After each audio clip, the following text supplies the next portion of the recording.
What's up, everybody? It's Maisha Edmond, licensed cosmetologist in the state of New York. I am also a certified trichologist. Super excited to be here. It is July 5th. We are inside of the summer. We are inside of the summer. Before we were looking at the summer, but now we are in it. And so I'm super excited to be here.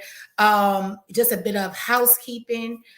Strategy sessions are available.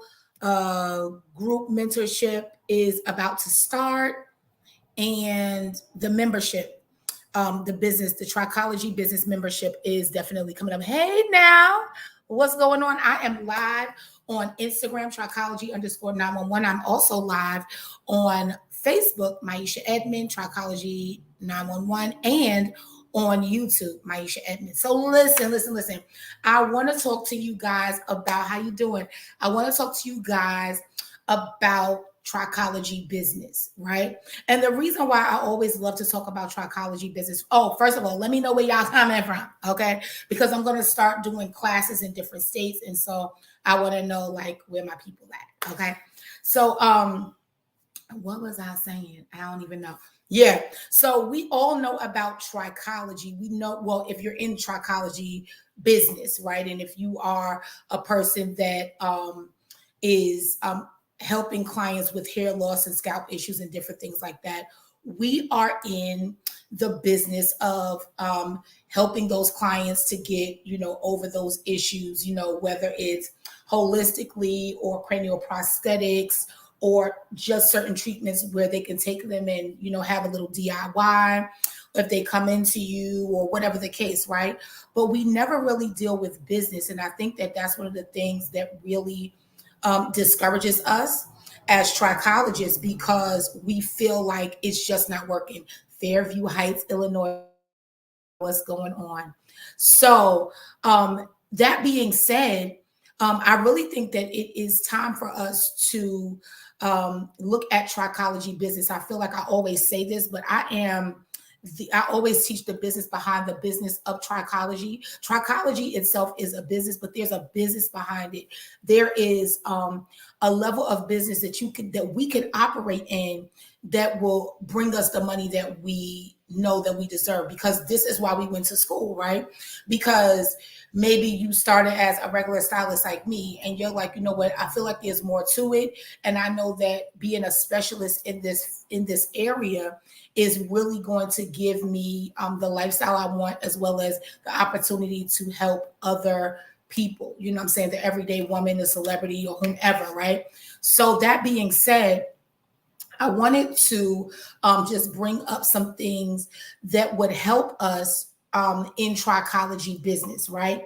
So I usually try to do like 5 things, okay, or whatever. But, if you have some things that you want to add in, but the first thing that I want to add in definitely is atmosphere in the office. Atmosphere in your office, right? Definitely important. When you think about Trichology Business, think about, okay, so this morning I had like a really early appointment at well, I don't know if you guys have it in your state, but it's Zwanger, right? So it's just like a radiation place, a radiology place, where they'll do like sonograms or like CAT scans or whatever, right? Check you out. And when I went in, it was just like, I noticed from what I noticed from all different Zwangers that I've been to on Long Island, is that it has a feel, right?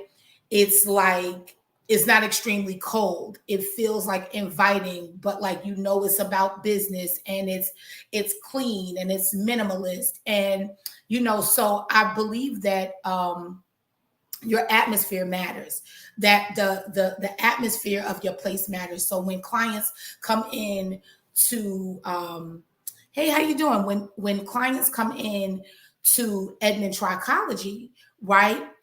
They come in, as soon as they come in, it smells beautiful in here, right? So I make sure that like I go out of my way to have something that is light and inviting, not overpowering, but something that just kind of makes you feel like elegance, right? You ever notice that there's just like certain smells, certain aromas that make you feel like I'm gonna spend money, right? It just makes you feel like, okay, this is This is nice, right? So the atmosphere could be the smell. It also could be the temperature, right? It's not extremely hot. It's like just a nice inviting, like, okay, it's not cool, it's not hot, it's just air, right? Nice and light, right?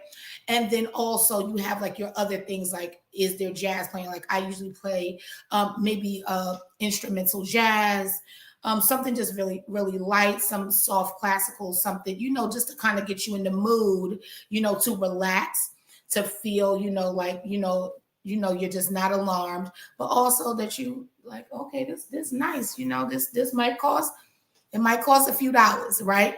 So your atmosphere really matters. So I want you to start to think about that as a trichologist, even if you are a new trichologist, hair loss practitioner, healthy hairstylist, and you're in a salon that does not belong to you. And you can't necessarily change the atmosphere, but your station or your area should just kind of give a feeling of, okay, this is opulence. This is something that is extra that I'm going to be able to, use to make my situation better. And that also translates to your website, right? Because you can have a really nice, opulent looking website. Okay. So the next thing is doing follow-ups. Really big. Follow-ups. Because most don't follow up. Most trichologists, hair loss practitioners, they don't follow up after the money exchange. Like if I know that I'm working with you for 12 weeks, I may be nice enough to you for the 12 weeks to make sure that I get every single payment. Or if you paid me up front, I'm going to be nice to you for, and check up on you and make sure everything's good for those 12 weeks. But what happens after? Do you build a rapport? Do you have a maintenance plan? Or is there just something that you kind of like, you reach out to clients to make sure that they're okay after they have been through your treatment plans? So follow-up is another thing. The next thing is making a difference between salon and clinic, right? Because the vibe makes the difference. Does it feel very salon, or does it feel very clinic? Or is it a nice, hey, Bishop, or is it a nice meeting place, right? Because the thing is, you have to make a difference between salon and clinic. If you know that salon for you is something that's like really rowdy and like, hey girl, and let me tell you the tea, then clinic, especially if you're spending money, if someone's spending money, it should feel very opulent. My clients come in, there's the massage table, there's the clean page across. Hey lady, there's there's a clean paper across there, there's fresh water, it smells, not the vibe makes the difference, right? So things that I would use to do hair for my VIP clients are not in view because I've switched the place over into more of a clinic space, right? Not too cold, but you want it to, you want to have that difference between the salon and the clinic. Next thing is what we don't think about in Trichology Business is trajectory. Trajectory, meaning you don't have a plan greater than getting more clients. You say, oh, I just want more clients. I just want more clients. I just need more clients to come in monthly. But do you have a 1, 5, or 10-year goal? Because when you have a trajectory, right, it means also that you have this plan. Okay, so I'm going to be doing this, but this is how I'm going to upgrade. This is how I'm going to add more to it. This is how I'm going to add more to the experience. This is how I'm going to add more to the client being able to get more things. So like when you first started Trichology, level 1, and everybody knows that I work on a level system. I created a level system. When you're level 1, you just kind of do whatever they taught you in Trichology school. You add a little razzle dazzle here and there, but you're really looking at the fact that you're just doing what you're taught. You're using the products that they gave you, and that's it. But as you go on, you start to create things, you start to offer other things, you start to look at, okay, well, how can I pivot in my business? How can I pivot where the client is able to really experience more? So you might have come to me on year one and I said, well, here is the supplements and here's the treatments and here's this, right? And I've done all of that. But when you get to me year 2 and 3, I might say, yes, I have all of this, but this is DIY. You can get this at the front desk. But here I'm allowing you to experience the massage therapist and blah, blah, blah. So do you have a trajectory for your trichology practice? What is your 1, 5, and 10-year goal? What does that look like? How do you want it to look? How do you want it to feel? Right? The next thing is networking. In trichology, we should be networking, right? But this is the thing. We want to network in unusual spaces. I think that this is like one of the things that we miss as trichologists, because in trichology school and in certain treatment arenas, and you talking to people and stuff like that, they say, did you network with the doctor? Did you network with the dermatologist? Did you network with other trichologists? And did you network with the dermatologist, right? But I want you to look at this. I want you to go places where you're the only one. Y'all get that? I need you to go somewhere where you're the only one. You want to network in unusual spaces. And that's like this. Go to the therapist's office. Now you say, well, Maisha, why would I go to the therapist's office? Well, if you have a client, if you've ever dealt with a client that has experienced trichotillomania, then you know that in your studies in trichology, that is one of the people that you're gonna want to refer a client to, because it's more like psychological, right? They're pulling their own hair out. It's a self-soothing mechanism. So wouldn't you rather put, not saying that, oh, I only want clients that have trichotillomania, but extreme stress, trauma, all those things that will cause telogen effluvium, that would trigger alopecia areata, clients that, again, deal with trichotillomania, they're probably in the care of a therapist. So I know you're probably beating your head against the wall saying, oh my gosh, I need to, the dermatologist won't talk to me, and I don't know like who to speak to, and I don't know how to do ABC, right? But go to unusual places so that you can network, right?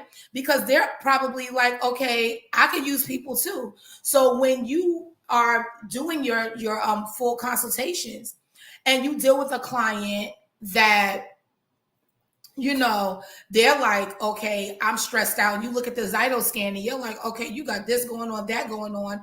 And they're talking about all this stuff. You should have maybe a suggestion like, oh, do you see a therapist? Well, this is somebody that, you probably could see, blah, blah, blah, and we work together, which is really awesome, right? Estheticians, right?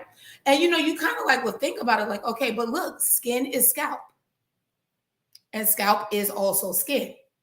So going to network with estheticians is a beautiful thing, because I might have a flare up on my face, like for psoriasis, or eczema is definitely affecting my face, right? But who's to say it's not also in the scalp?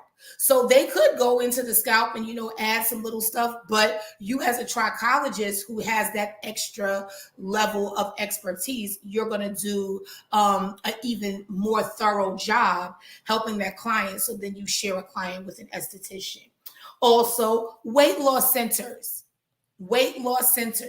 So in trichology, we do these consultations and we have clients that are experiencing telogen effluvium, and it's kind of like, oh, well, Have you lost, a lot of weight over the amount of time? Oh, yes, I just had weight loss surgery, or I'm on this diet because I'm going to have weight loss surgery. And so we find that they are cutting out protein and they are doing crash diets and they are like, oh my gosh, my hair is falling out. Or now that they're on the other side of this of the surgery, what happens is the hair is thin and it's fine and it's shedding, and it's like they're not getting enough of the nutrition, right? So they're starting to see that their hair is thinning out and it's fine and all that other stuff. So you want to work with them. Also, nutritionists for the same reason. Clients are like doing things that are so drastic in their diets that, it's like their hair is suffering. And so that drastic change is literally interrupting the growth cycle. And because it's interrupting the growth cycle, the hair is coming back shorter, thinner, finer, until it's like uncovering androgenetic alopecia, CCCA, and all of those things. So you want to look at that. Also, bridal shops. Could you work with a bridal shop? Start to network with bridal shops as a trichologist, because you have all that stress of, okay, you finished with the excitement. Okay, now I'm planning a wedding. Wouldn't it be nice for you to not only with just the bride individually, but offer your services to bridal shops? Where they're like, okay, this woman is stressed out. They're going to be with this person for a few months, with the fittings and the, all those different things. But to see like a beautiful card that says, don't let, the stress of the wedding, destroy your hair, so they're able to get their dress and do that other stuff. But then they see that and it's like, oh, I get to go to a trichologist. And so that's where I came up with being a bridal trichologist, right? Because you literally walk that bride to be all the way from engagement to I do. And then if you've developed that type of relationship, then guess what? When it's time for them to have their first baby or whatever the case, they reach out to you because it's like, okay, she knows all about this, right? And so that's really good. Also, gynecologists, right? So it's like, listen, you about OB, GYN, like, listen, you about to have this baby, right? And they this postpartum, hair loss and all that ain't nothing but some telogen effluvium. Right. And so you want to help them, or they would experience telogen effluvium or that extreme or excessive shedding, but then it uncovers CCCA or androgenetic alopecia. So you want to start to make sure that you are networking in unusual spaces, not just the regular, oh, I'm a trichologist, so I work with dermatologists, I work with your PCP. Okay, that's fine. That's awesome. But I want you to start to look at places where no other trichologist is, and start to look at it and carve out a niche or a space for you to stand. Because if you do that, you're going to make yourself the solution. And that's what you need. Okay. So I hope I helped you today. Have a great day today and happy